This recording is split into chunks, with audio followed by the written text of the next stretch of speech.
Baik, assalamualaikum warahmatullahi wabarakatuh. Perkenalkan nama saya Fadil Sana dengan NIM 123290014. Di sini saya akan mempresentasikan hasil ujian akhir semester saya dengan mata kuliah analisis data cuaca dan iklim. Mungkin kita langsung saja. Untuk area penelitian saya adalah di Pulau Jawa. Nah, berikut adalah map hasil cakupan daerah penelitiannya.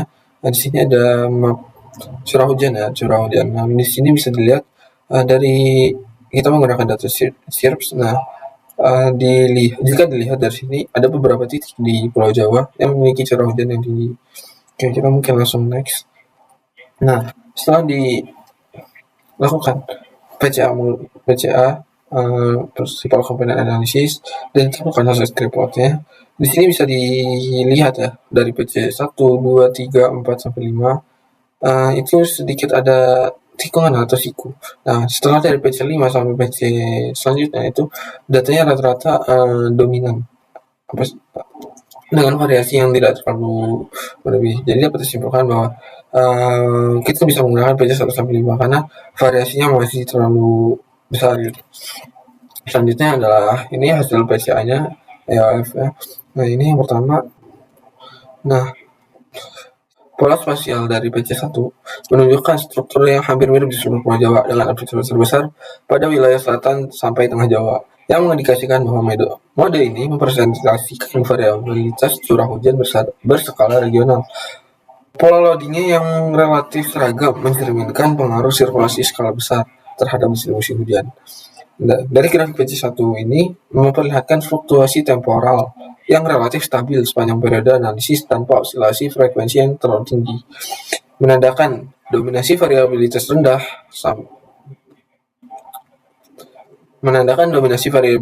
sampai frekuensi tinggi. Grafik PC1 memperlihatkan fluktuasi temporal yang relatif stabil sepanjang periode analisis tanpa osilasi frekuensi tinggi, menandakan dominasi variabilitas rendah. Secara fisik, mode ini diasosiasikan dengan siklus monsun Asia Australia yang merupakan pengendali utama curah hujan di wilayah Indonesia bagian barat, termasuk Jawa. Besarnya variasi yang dijelaskan yaitu 56,65% menjelaskan bahwa EOF atau PC1 merupakan mode utama yang mengontrol dinamika hujan regional di Pulau Jawa. Next itu ada selanjutnya aja EOF 2 sampai EOF 5. Untuk EOF 2 sendiri memperlihatkan kontras yang jelas itu antara wilayah Jawa bagian barat dan Jawa bagian timurnya dengan loadingnya yang berlawanan. Nah, pola ini mengindikasikan adanya perbedaan respon curah hujan regional terhadap mekanisme atmosfer tertentu. Nah, dari PC2 juga menunjukkan osilasi yang lebih cepat dibandingkan PC1-nya, yang mengarah pada variabilitas intramusim. Mode ini secara fisik dapat dikaitkan dengan modulasi curah hujan dan fenomena FGO. Dan variabilitas sirkulasi regional yang sering muncul pada dipol hujan di Pulau Jawa. Kontribusi variasi sebesar 15,82% menunjukkan bahwa PC2 ini merupakan metode penting kedua setelah pengaruh monsunnya. Jadi selain dipengaruhi oleh monsun, distribusi curah hujan di Pulau Jawa juga dipengaruhi oleh variabilitas lain seperti variabilitas intramusiman seperti median general oscillation tersebut. Nah, selanjutnya untuk PC3 menampilkan pola spasial yang lebih teralokasi, terutama di sepanjang pesisir selatan Jawa. Nah, pola ini menunjukkan bahwa mode ketiga mempresentasikan variabilitas regional yang sempit dibandingkan mode sebelumnya, yaitu mode 1 dan 2. PC3 ini memiliki amplitude yang relatif kecil dan fluktuasi yang tidak beraturan, yang mengindikasikan pengaruh proses atmosfer laut regional. Secara fisik, mode ini memungkinkan berkaitan dengan interaksi laut atmosfer di Samudra Hindia dan Selatan Jawa, termasuk pengaruh dari IOD atau Indian Ocean Dipole dan variabilitas upwelling pesisir yang memodulasi suplai uap air. Nah, nilai variasi yang lebih kecil menunjukkan bahwa EF3 bersifat sekunder, namun tetap relevan secara regional untuk mempengaruhi curah hujan di Pulau Jawa. Selanjutnya, itu ada PC4 menunjukkan pola spasial yang terfragmentasi gitu dengan pusat loading yang relatif kecil dan tidak saling berhubungan secara regionalnya. Nah, karakter ini mengindikasikan bahwa EOF4 tidak mempresentasikan mekanisme atmosfer skala besar, melainkan variabilitas lokal atau proses skala menengah seperti pola Pola seperti ini muncul pada mode EF atau PC dengan kontribusi variasi yang lebih kecil seperti EF4 ini. Yang sering dikaitkan dengan pengaruh topografinya, konveksi lokal, atau interaksi darat sampai darat atmosfer di Pulau Jawa tersebut. Nah, grafik PC4 sendiri memperlihatkan fluktuasi temporal yang tidak teratur dan amplitudo yang relatif rendah. Ini menunjukkan bahwa mode ini bersifat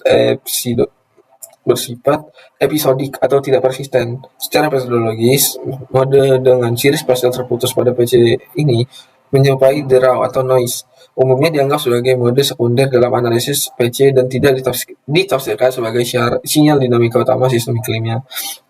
Selanjutnya ada PC5. Nah, PC5 ini memiliki kontribusi yang paling kecil dibandingkan mode-mode sebelumnya dan menampilkan pola spasial yang tidak koheren dengan perubahan tanda yang lebih cepat antar wilayahnya. Struktur ini menunjukkan bahwa EF5 kemungkinan besar mempresentasikan variabilitas residualnya, yaitu variansi yang tidak mampu dijelaskan oleh mode dominan seperti PC1. Nah, PC5 ini didominasi fluktuasi acak yang dengan amplitudo sangat kecil dan tanpa pola periodik yang jelas. Merupakan ciri khas dari mode ini yang dikendalikan oleh noise statistik atau kesalahan pengukuran.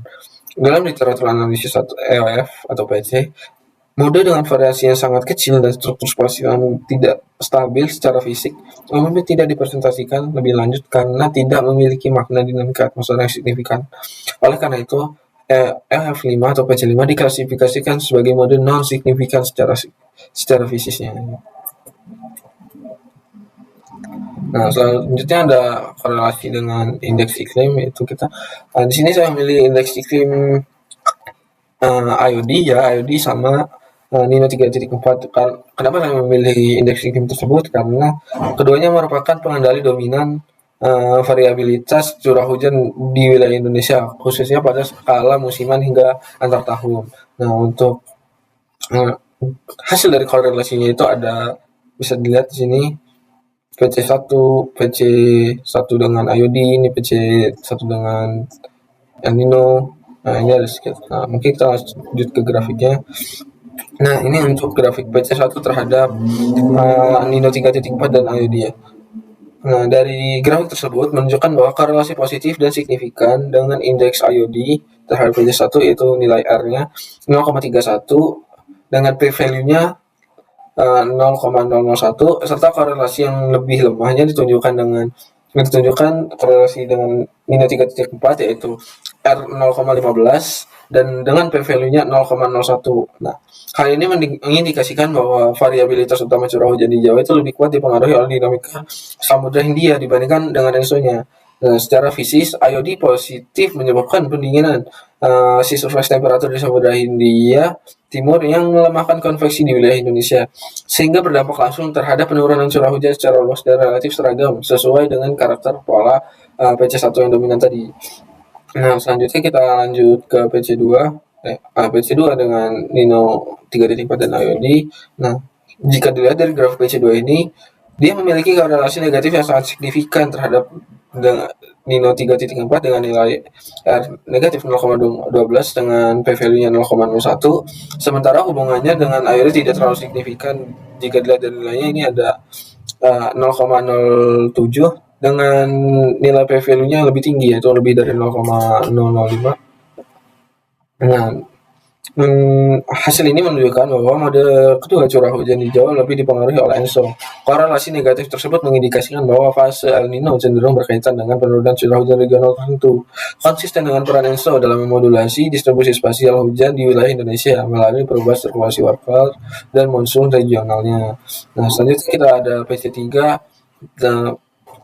Nah, hasilnya itu dari grafik ini menunjukkan korelasi signifikan dengan IOD-nya, tapi korelasi ini menghasilkan korelasi negatif dengan nilai negatif 0,15 dengan p-value 0,01, sedangkan korelasinya dengan Nino 3.4 itu tidak terlalu signifikan. Nah, dengan nilai negatif 0,08 dengan p-value-nya itu 0,098 yang mengindikasikan bahwa mode ketiga ini mempresentasikan variabilitas curah hujan skala regional yang dipengaruhi oleh gradien suhu permukaan laut di Samudra Hindia. Nah, dampak terhadap IOD-nya ini dampak IOD terhadap curah hujan regional Indonesia ini banyak itu dilaporkan, khususnya dalam mengontrol intensitas konveksi dan distribusi hujan di wilayah barat dan selatan Indonesianya. Selanjutnya ada PC4 versus dengan selanjutnya ada PC4 dan hasilnya itu menunjukkan bahwa PC4 ini menunjukkan korelasi positif yang signifikan baik dengan Nino 3.4-nya ataupun dengan IOD-nya. Hasil hal ini menunjukkan atau mengindikasikan bahwa mode keempat kemungkinan mencerminkan respon sistem hujan Jawa terhadap kondisi iklim global. Nah, jadi dari PC4 ini dengan korelasi dengan Nino 3.4 atau IOD itu lebih mengindikasikan dengan pola iklim global yang terjadi secara bersamaan, terutama ketika ada ENSO dan ada EOD dalam fase aktifnya. Nah, interaksi kedua fenomena ini dapat diketahui dia itu bisa memperkuat atau memperlemah dampak iklim regional di Indonesia, khususnya di Pulau Jawa sendiri. Oke, next itu ada di PC5. Nah, PC5. Nah, dari PC5 ini kita bisa dilihat ya nilai signifikannya, nilai korelasi negatif itu sangat signifikan dengan Nino 3.4 yaitu negatif 0,27 dengan p-value-nya itu 0,000 dan tidak berkorelasi secara signifikan dengan IOD-nya dengan p-value 0,212 dan nilai korelasi negatif 0,006. Meskipun hanya menjelaskan sebagian kecil dari variasi lokalnya, mode ini cukup sensitif terhadap ENSO karena korelasi negatif tersebut mengindikasikan bahwa fase El Nino berasosiasi dengan penurunan amplitudo curah hujan tertentu. Nah, yang memungkinkan berkaitan dengan variabilitas lokal atau kejadian hujan ekstrim yang dipengaruhi kondisi latar ENSO. Jika dilihat tadi di nilai PC5, di grafik PC5, nah ini di PC5 ini ada beberapa wilayah yang curah hujannya itu berbeda sendiri di wilayah lainnya itu. Nah, itu makanya dia ini sangat sensitif gitu dengan ENSO-nya. Nah, lanjut kita ada di clustering. Nah, untuk nilai statistik clusteringnya itu berikut adalah untuk nilai sunspotnya itu kita membagi menjadi dua siklus, yaitu dua siklus 23 dan siklus 24. Nah, untuk siklus 23 sendiri itu memiliki rata-rata sebesar 78,1, nilai maksimumnya itu 353, minimumnya 0 yang berarti tidak ada aktivitas matahari di situ dengan standar deviasinya 72,58. Nah, untuk siklus ke-24 nya itu memiliki nilai rata-rata yang lebih rendah yaitu 49,5 dengan nilai minimumnya juga lebih rendah, maksimumnya lebih rendah yaitu 220 titik mataharinya, terus itu minimumnya juga 0 sama tidak ada aktivitas matahari di situ dengan standar deviasi 47,144. Nah, selanjutnya adalah nilai statistik untuk indeks DST atau indeks badai. Sama kita juga membagi menjadi dua siklus yaitu siklus 23 dan siklus 24. Nah, untuk siklus 23 sendiri itu memiliki nilai rata-rata sekitar negatif 14,68 dan nilai maksimumnya itu 67 dan nilai minimumnya itu negatif 422 dengan standar deviasi 22,39. Nah, selanjutnya untuk siklus 24 kita memiliki nilai rata-rata itu negatif 10,74 yang lebih kecil atau lebih besar gitu. Nilainya yang lebih besar daripada siklus 23-nya dengan nilai maksimum 77 dan minimumnya itu 234. Setelah standar deviasi yang lebih kecil juga itu 16,19. Nah, selanjutnya itu ini adalah grafik time series-nya ya. Time series untuk si data sunspot. Nah, dari ini kita bisa lihat nih. Ini kan kita udah baginya menjadi dua siklus ya. Yang biru itu siklus 23 dan yang hijau ini siklus 24. Kalau di sini bisa dilihat ya, di siklus 23 itu dia memiliki nilai sunspot number itu yang relatif lebih tinggi gitu daripada dengan nilai di siklus 24-nya. Nah, karena dia memiliki nilai sunspot number yang makin tinggi, otomatis memiliki indeks badai yang lebih tinggi juga. Itu bisa sampai di siklus 23 ya ini bisa kita lihat sampai minus 400-an. Nah, sesuai dengan nilai maksimum tadi itu 422. Nah, lebih besar dibandingkan dengan siklus 24-nya. Nah, bisa lihat juga untuk siklus 24 itu maksimum sunspot number-nya itu hanya di sekitar 200-an. Nah, berarti ya Berarti aktivitas di siklus 23 itu lebih besar dibandingkan aktivitas di siklus 24-nya. Selanjutnya ada kita clustering kan. Metode clusteringnya yang pertama itu dengan metode hierarchical elbow. Nah, elbow method. Untuk elbow method sendiri ini kita bisa lihat nih untuk yang sunspot itu penentuannya kita pakai K berapa. Nah, bisa dilihat dari sini dari keninya kita lihat dari patahannya. Nah, dari sini dari dari K1 2 3 4 5 dilihat nih nilai 1 ke 2 itu sangat jauh kan perbedaan inersianya. Namun dari 2 ke 3, 3 ke 4, 4 ke 5, 5 ke 6, 6 ke 7 itu sudah tidak terlalu jauh gitu perbedaan nilai inersianya. Nah, ini bisa diasumsikan gitu kalau untuk sunspot itu kita pakainya K2. Kenapa? Karena patahannya itu terlihat di sini nih.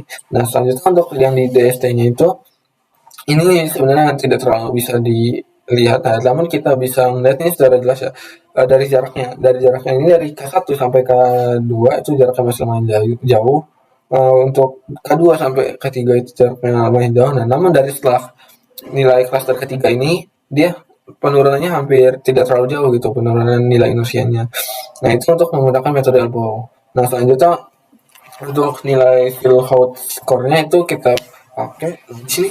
Kalau untuk kita pakai sunspot itu bisa dilihat nilai Fieldhouse siluetnya itu turun-turun terus gitu. Berarti mengindikasikan bahwa ketika kalinya 1 mungkin dia ada di bawah, namun ketiga ini sebagai indeks tertingginya. Jadi kita memilih K2 gitu sebagai nilai dari siluet score-nya untuk data sunspot. Nah, untuk dari data DST sendiri itu bisa dilihat di sini ya di jumlah klasernya ini 2 itu masih nilainya 0,41, namun terjadi penaikan gitu di K3-nya. Nah, ini mengindikasikan bahwa klaster optimalnya itu ya di K3 gitu. Nah, selanjutnya adalah visualisasi hasilnya. Ini kan karena tadi input itu optimalnya itu di K2, kita buat plotnya itu dari K1 sama K2-nya. Kalau dari hasil sunspot number-nya itu dengan metode hierarchical clustering ya, itu bisa lihat di sini datanya sama sebenarnya antara hierarchical clustering sama K-means. Nah, dia membagi datanya juga sebenarnya hampir mirip. Nah, yang bisa lihat tapi di Cummins itu dia hampir lebih jelas gitu ngebagi datanya dan datanya itu lebih banyak ya karena ada alasan tertentunya nanti dijelaskan di akhir. Yang selanjutnya juga untuk ini bisa dilihat juga ya itu kalau dari hasil ini bisa dapat disimpulkan gitu kan untuk kita kedua itu si sunspot itu memiliki apa ya pemisahan yang sangat jelas gitu antara pengelompokan datanya. Nah, pengelompokan aktivitas matahari ini. Nah, kalau cluster pertama itu dinominasi nilai sunspotnya yang lebih rendah, nah yang muncul pada ya nilai-nilai minimumnya. Kalau kelompok yang lainnya itu relatif punya nilai yang sunspotnya tinggi gitu. Nah, lihat nih. Nah, ini kelompok pertama, cluster pertama, ini kelompok keduanya, cluster keduanya itu nilainya hampir di atas 100 sunspot number lah untuk nilainya sama-sama untuk HC dan Cummins itu pengelompokannya gitu. Nah, selanjutnya ini adalah visualisasi hasil dari data DST-nya. Nah, dengan ketiga nilai K-nya itu 3. Nah, ini datanya bisa dilihat dari pengelompokannya. Nah, itu kalau untuk HC itu dia benar-benar mengelompokkan data yang dengan DST kan indeks badai ya. Nah, jadi nilainya itu semakin negatif semakin besar badainya. Nah, jadi kalau dari DST-nya itu kita dapat dilihat ya menghasilkan struktur yang lebih kompleks yang mencerminkan respon bumi terhadap variasi kondisi angin sorenya. Nah, cluster pertama itu didominasi oleh nilai DST yang mendekati 0 hingga sedikit negatif yang mempresentasikan kondisi geomagnetik tenang yang umumnya terjadi saat tidak terdapat gangguan signifikan dari angin mataharinya. Nah, selanjutnya klaster kedua dicirikan dengan nilai DST yang negatif moderat. yang berkaitan dengan badai geomagnetik sedang yang sering dipicu oleh High Speed Solar Wind Stream atau HSSS dan coronal host. Nah, terutama pada fase menurunnya siklus matahari. Selanjutnya, cluster ketiga ditandai dengan nilai DST yang sangat negatif dan jarang terjadi. Ini mempresentasikan badai geomagnetik kuat ekstrim akibat coronal mass ejection dengan medan magnet antar planet berorientasi selatan sehingga menghasilkan kopling matahari yang sangat efisien. Kalau untuk dari nilai Kaminsky juga itu hampir sama ya pengelompokannya nih. Gitu. Aduh. Nah, kalau untuk hasil transport ini dia memiliki apa ya? Memiliki interpretasi dengan kondisi-kondisi itu ya seperti kondisi quiet sun dengan medan magnet matahari yang relatif lemah dan frekuensi peristiwa eruptifnya yang rendah. Nah, dari klaster kedua itu ditandaikan oleh nilai transport yang tinggi ya, itu mencerminkan penguatan medan magnet toroidal matahari dengan meningkatnya jumlah wilayah aktif di fotosfernya yang secara fisik berkaitan dengan peningkatan kejadian flare dan CME-nya atau coronal mass ejection, serta pemisahan menjadi dua klaster ini konsisten dengan konsep dasar siklus matahari yang secara alami membedakan kondisi aktivitas rendah dan tingginya. Oke, mungkin lanjut aja. Oh iya. Untuk perbedaan dari metode Kamins sama HC itu ada perbedaan nilainya itu kan kalau dilihat dari ini Kamins. Nah, kalau untuk HC ini tuh dia nilainya datanya tuh yang paling dominan nih bisa dilihat di sini. Itu datanya lumayan jarang-jarang kan. Nah, ini rapet gitu. Nah, ini jarang-jarang. Ini juga ini Kaminsnya ini rapet dan ini terlihat banget ya ini patahannya. Seret. Nah, ini juga seret kayak hampir tegak lurus semua gitu. Sedangkan untuk HC-nya itu ya smooth gitu, ada beberapa fasenya. Ya. Nah, ini nih berbeda gitu ya. Berbeda itu disebabkan karena prinsip pengelompokan data yang digunakannya. Kalau hierarchical clustering, dia membentuk klasternya secara bertahap berdasarkan jarak antar data tanpa asumsi bentuk klaster tertentunya, sehingga lebih mampu menangkap struktur global dan transisi alami pada data sunspot dan DST. Sebaliknya, kalau Kamins mengelompokkan data berdasarkan kedekatan terhadap kedekatan dan mengasumsikan cluster berbentuk Safe-Freeze sehingga lebih sensitif terhadap nilai ekstrim. Pada data sunspot, kedua metode mempresentasikan pola cluster yang relatif serupa karena struktur datanya tersederhana dan didominasi oleh amplitudo siklus matahari. Namun, pada data DST memiliki distribusi yang tidak simetris dan kejadian ekstrim yang panjang yang jarang. Nah, nilai Kaminsnya cenderung memisahkan badai geomagnetik kuat sebagai klaster sendiri, sedangkan hierarchical clustering menunjukkan batas klaster yang lebih gradual. Selanjutnya itu ada machine learning-nya. Nah, kita balik lagi ke PCA tadi itu dengan nilai PC 1 sampai 5. Nah, setelah dilakukan machine learning yang menggunakan random forest regressor. Nah, ini kita gunakan random forest regressor itu untuk menprediksikan curah hujan ekstrem yang dievaluasi dengan nilai RMSE-nya, MAI-nya, MAPE-nya, dan R kuadratnya. Nah, sebelumnya itu kita udah ngambil data persentilnya untuk 80% itu untuk mewakili lah nilai hujan ekstrimnya itu berapa. Nah, bisa dilihat ini dari evaluasi modelnya itu kan kita membagi data yang menjadi training dan testingnya. Untuk nilai training sendiri, nilai dari root mean squared error-nya itu sekitar 22,35, R kuadrat itu 0,97, MAI-nya 14,18, serta nilai MAPE-nya itu 8,33%. Nah, untuk hasil testingnya itu sendiri memiliki nilai RMSE sekitar 50,87, R kuadratnya 0,46, nilai MAI-nya 35,79, serta nilai MAPE-nya 19,57. Nah, dari itu kita bisa lihat nih plot hasilnya. Dari plot hasilnya ini bisa ini kan ada data aktual, data hasil prediksi, data hasil testingnya menunjukkan bahwa model ini mampu mengikuti siklus musiman curah hujan dengan baik, terutama pada periode trainingnya. Keselarasan antara data aktual dan data prediksi pada periode ini tercermin dari rendahnya nilai MAI-nya dan MAPE-nya. pada periode testing, meskipun pola umum masih dapat diikuti, deviasi pada puncak hujan ekstrem menjadi lebih jelas, yang tercermin dari peningkatan nilai RMSE, MAE, dan MAPE-nya. Hal ini menunjukkan bahwa model ini memiliki keterbatasan dalam menangkap intensitas hujan maksimumnya, ya. Dan meskipun tetap mampu memperhasilkan Hal ini menunjukkan bahwa model memiliki keterbatasan dalam menangkap intensitas maksimum hujan ekstrim, meskipun tetap mampu mempresentasikan variabilitas temporal secara keseluruhannya.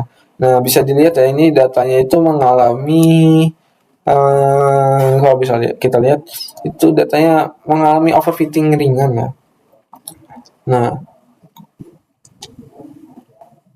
Nah, ya, dilihat ya, ini overfitting ringan, ini bisa lihat dari data testingnya. Juga dia bisa disebut overfitting ringan karena perbedaan yang cukup kontras antara nilai MAE dan MAPE-nya nih. Nilai MAE dan MAPE-nya. Walaupun memiliki nilai R kuadrat yang sama-sama tinggi,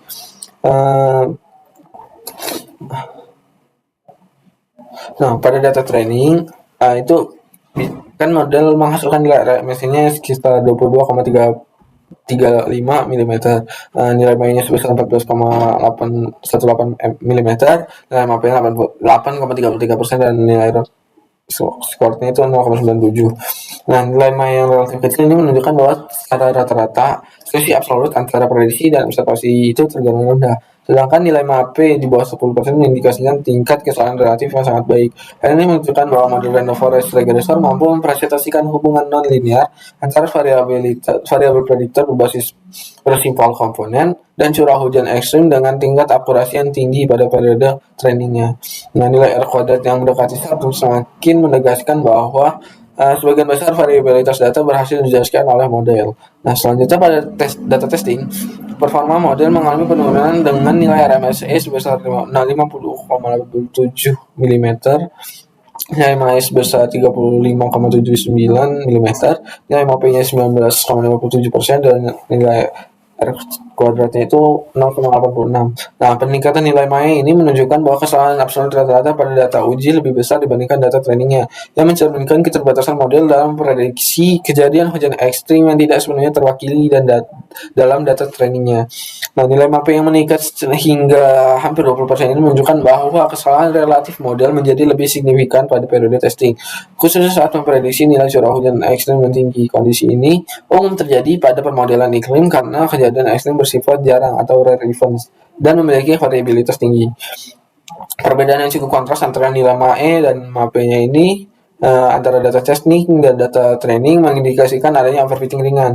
Meskipun masih dalam batas yang dapat diterima, model ini cenderung sangat akurat dalam mereproduksi pola umum dan kejadian ekstrim yang sering muncul pada data training.